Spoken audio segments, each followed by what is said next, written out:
హెచ్ఆర్పిడబ్ల్యూఏఓ media ప్రేక్షకులకు human rights protection and welfare awareness organisation తరపున హృదయపూర్వక నమస్కారాలు తెలియపరుస్తూ ఈరోజు మనం తెలుసుకునే అంశం ఏంటంటే మరి మన భారత ప్రభుత్వం 543 లోక్సభ స్థానాలను గరిష్టంగా 850 స్థానాలకు పెంచనుంది. మరి ఈ విషయంపై మరి ప్రతిపక్షాలు ఏమంటున్నాయని చెప్పి మనము ఒకసారి తెలుసుకుందాం. మహిళా రిజర్వేషన్ డిలిమిటేషన్కు సంబంధించిన బిల్లును ఆమోదించేందుకు గురువారం నుంచి 3 రోజుల పాటు అంటే గురువారం నుంచి ఈ రోజు నుంచి 3 రోజుల పాటు జరిగే పార్లమెంట్ సమావేశాల్లో తీవ్ర గందరగోళం నెలకొనే అవకాశాలు కనిపిస్తున్నాయని చెప్పి తెలుస్తుంది. ఇక్కడ ప్రస్తుతం అసెంబ్లీ ఎన్నికలయ్యేంత వరకు ఈ నిర్ణయాన్ని పక్కన పెట్టాలని 2011 జనగణన ప్రకారం డిలిమిటేషన్ చేయకూడదని ప్రతిపక్షాలు పట్టుబడుతున్న నేపథ్యంలో ప్రత్యేక సమావేశాలు సవ్యంగా జరిగే పరిస్థితులు కనబడట్లేదు.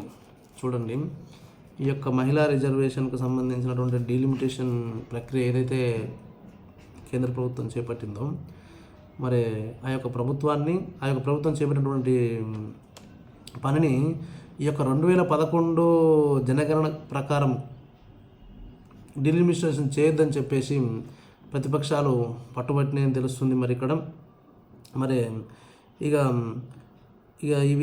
అందువల్ల దీనివల్ల ఈ యొక్క సమావేశాలు సవ్యంగా జరిగే పరిస్థితి కనబడట్లేదని తెలుస్తుంది. అయితే ఈ పునర్విభజనకు మహిళా రిజర్వేషన్కు ముడిపెట్టడంతో ఈ రెండింటిని మోడీ ప్రభుత్వం ఏ విధంగా గట్టెక్కించగలదా అని పరిశీలకులు సందేహాలు వ్యక్తం చేస్తున్నారు. 2027 జనగణన తర్వాత డీలిమిటేషన్ చేసి ఆ తర్వాత మహిళా రిజర్వేషన్కు అమలు చేయాలని తొలుత నిర్ణయించిన మోదీ ప్రభుత్వం ఇప్పుడు హడావుడిగా 2011 జనగణన ప్రకారమే డీలిమిటేషన్ చేసి మహిళా రిజర్వేషన్ను 2029 లోక్సభ ఎన్నికల నుంచి అమలు చేయాలని నిర్ణయించిన సంగతి తెలిసిందే. అయితే తమకు మహిళా రిజర్వేషన్పై అభ్యంతరం లేదని, డీలిమిటేషన్ వల్ల మాత్రం రాష్ట్రాలకు అన్యాయం జరుగుతుందని కాంగ్రెస్ అభ్యంతరం వ్యక్తం చేస్తుంది. దీనిపై సంయుక్త కార్యాచరణకు విపక్షాలన్నింటితో సమావేశం నిర్వహించాలని ఆ పార్టీ నిర్ణయించింది. ఈ మేరకు బుధవారం కాంగ్రెస్ అధ్యక్షుడు మల్లికార్జున ఖర్గే నివాసంలో జరిగే సమావేశంలో డిఎంకే, తృణమూల్ కాంగ్రెస్ తదితర పార్టీల నేతలు పాల్గొననున్నారు.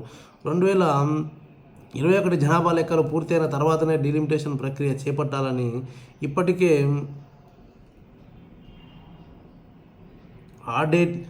ఆర్జేడీ, డిఎంకే పార్టీలు డిమాండ్ చేసిన సంగతి తెలిసిందే. కాగా ప్రతిపక్షాల మద్దతు లేకుండా రాజ్యాంగ సవరణ బిల్లు ఆమోదం పొందడం కష్టమని తృణమూల్ ఎంపీ డెరెక్ ఓబ్రెయిన్ చెప్పారు. రాజ్యాంగ సవరణ ఆమోదం పొందడానికి 324 ఓట్లు అవసరం కాగా ఎన్డీఏకు 293 మంది ఎంపీలు మాత్రమే ఉన్నారు. ఈ నేపథ్యంలో కొన్ని ప్రతిపక్ష పార్టీలను ఒప్పించడానికి, చీల్చడానికి, గైర్హాజరు చేయించడానికి మోదీ శిబిరం తీవ్ర ప్రయత్నాలు చేస్తుందనే ఆరోపణలు వినిపిస్తున్నాయి.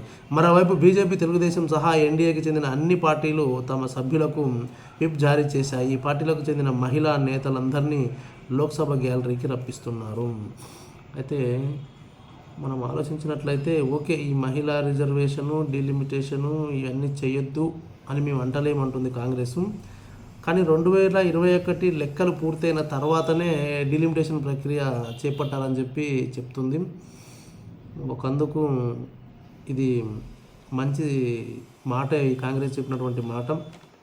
మనము ఏ పార్టీ అని కాదు, అన్ని పార్టీలకు అతీతమే.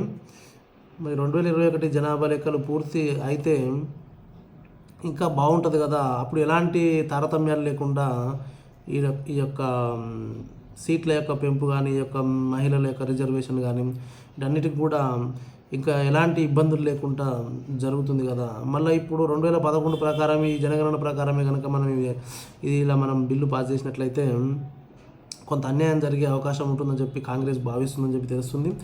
వాస్తవం కూడా అది నిజమే అయి ఉండొచ్చు.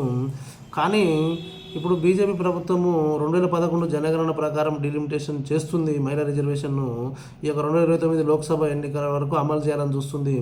వాస్తవంగా ఇది కూడా ఒక అందుకు మంచిదే. ఎందుకంటే మరి 2021 జనాభా లెక్కలు పూర్తయ్యే వరకు మరి ఈ సమయం సరిపోకపోవచ్చు. కాబట్టి ఇప్పుడున్న అవకాశాన్ని వినియోగించుకొని మరి 2011 జనాభా లెక్కల ప్రకారం మరి ఈ యొక్క 2029 లోక్సభ ఎన్నికల వరకు ఈ యొక్క రిజర్వేషన్ అమలు చేయడం కూడా మంచి అంశమే. అది చేపట్టినా మంచి, కాంగ్రెస్ చెప్పినట్టుగా 2021 జనాభా లెక్కల ప్రకారం పూర్తి చేసినా మంచిదే, పూర్తయిన తర్వాత ఈ డీలిమిటేషన్ చేసినా మంచిదే. ప్రస్తుతం చేసినా కూడా నష్టం అయితే ఏం లేదని చెప్పొచ్చు మనము వాస్తవంగా.